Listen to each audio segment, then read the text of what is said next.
This channel does not promote any violent, harmful or illegal activities.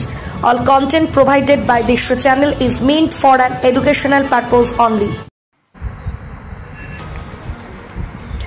গলায় দড়ি দিয়ে আত্মঘাতী হলেন চন্দননগর পুলিশ কমিশনারেটের এক ট্রাফিক গার্ড বিভাগের মহিলা ট্রাফিক পুলিশ কর্মী দেবপ্রিয়া শেঠ, বয়স 34। ঘটনা সম্পর্কে জানা যায় রবিবার রাতে 11:30টা নাগাদ নিজের বাপের বাড়িতে গলায় দড়ি দিয়ে আত্মঘাতী হন বলেই জানা গেছে। হুগলির চুঁচুড়া পৌরসভার 30 নম্বর ওয়ার্ডের গড়বাটি রাজরাজেশ্বরী তলায় দেবপ্রিয়া বাবা মায়ের সাথে ভাড়া বাড়িতেই থাকতেন বলেই জানা গেছে। বাড়ির লোকেরা কথা অনুযায়ী বেশ কিছুদিন ধরে পারিবারিক ঝামেলার মধ্যেই ছিলেন দেবপ্রিয়া। পারিবারিক অবসাদের মাঝে এদিন রাতে শোবার ঘরে গলায় দড়ি দিয়ে আত্মঘাতী হন ওই মহিলা ট্রাফিক কর্মী। এই বিষয়ে নিয়ে মুখ খুলেছেন তার পরিবারের সদস্যরা। বাড়িতে ছিলাম তখন প্রায় 12:15টা। সেই সময় পাড়ার লোকের মুখে খবর পেলাম যে আমাদের গড়বাটি রাজরাজেশ্বরী মন্দিরের পাশে বাড়িতে ভাড়া থাকেন দিলীপ ভট্টাচার্য মহাশয়। তিনি পৌরসভার প্রাক্তন কর্মী। তার বিবাহিত মেয়ে তার একসঙ্গেই থাকতেন, তার নাম দেবপ্রিয়া শেঠ। সে নাকি আত্মহত্যা করেছে। তা শুনে তৎক্ষণাৎ আমরা বা পাড়ার লোকেরাও সব এলাম। তা পুলিশে খবর দেওয়া হয়েছিল, পুলিশও এলো। আমাদের খুব খারাপ লেগেছে। খুব কম বয়সী মেয়ে, সে দেখতাম রাস্তায় ট্রাফিকের কাজকর্ম করতো। তার একটা ছোট মেয়ে রয়েছে, তার বিয়ে হয়েছিল চন্দননগরে। তা এখানে মায়ের সঙ্গে থাকতো। তা ওর স্বামী আগে আসা যাওয়া করতো, এটা আমাদের চোখে পড়তো।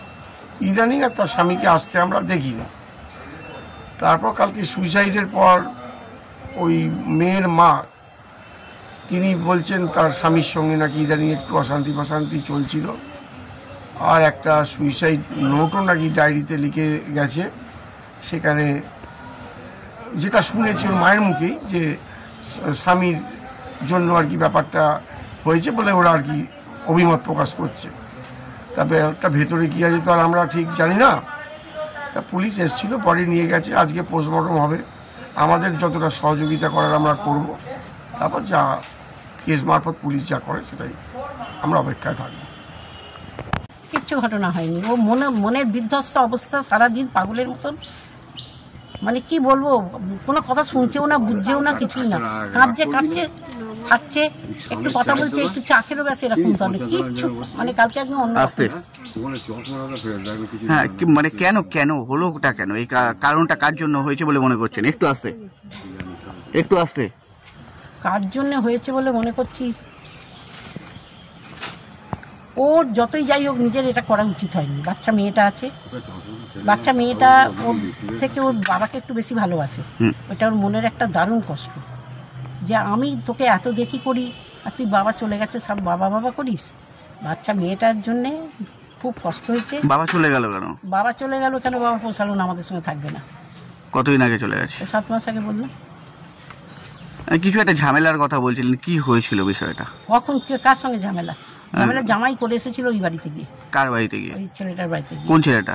যেখানে ও কাজ করে সেখানে, যেখানে ও কাজ করে থাকে ওই ছেলেটার সঙ্গেই একটু এদিক ওদিক ঘুরতো, বাদে দেবে করতো, কাজ করতো, গল্প করতো, বসতো, এইরকম ছিল। ওর সঙ্গেই ওদের বাড়িতে গিয়েই আমার নাতনি গিয়েছিল পরশুদিন। আমার নাতনি এসব বলেছে। হ্যাঁ, ওকে জিজ্ঞেস করেছে, ওকে সব জিজ্ঞেস করেছে করাতে, নাতনিকে সব বলেছে। নাতনি ওকে সব বলে দিয়েছে জামাইকে। ওর খুব খারাপ লেগেছে ব্যাপারটা, দিয়ে ওই বাড়িতে গিয়ে ঝামেলা করে এসেছে। ওই বাড়ির লোক, ভদ্রলোক ওখান থেকে নিয়ে চলে এসেছে আমার বাড়িতে। কোনো সুসাইড কোনো সুসাইড নোট উদ্ধার হয়েছে? আস্তে নোট উদ্ধার হয়েছে। হ্যাঁ, কি লিখে গেছে ওখানে? তাতে জামাইকে আর ওর মেয়েটাকেই দোষারোপ করে গেছে। আর কিছু লিখেছে না, দোষারোপ করেছে আমার এই মৃত্যুর জন্য। এই আর অভিষেক বলে যে ছেলেটার সঙ্গে ঘুরতো, ওর কোনো দায় নয়, এটা লিখে গেছে।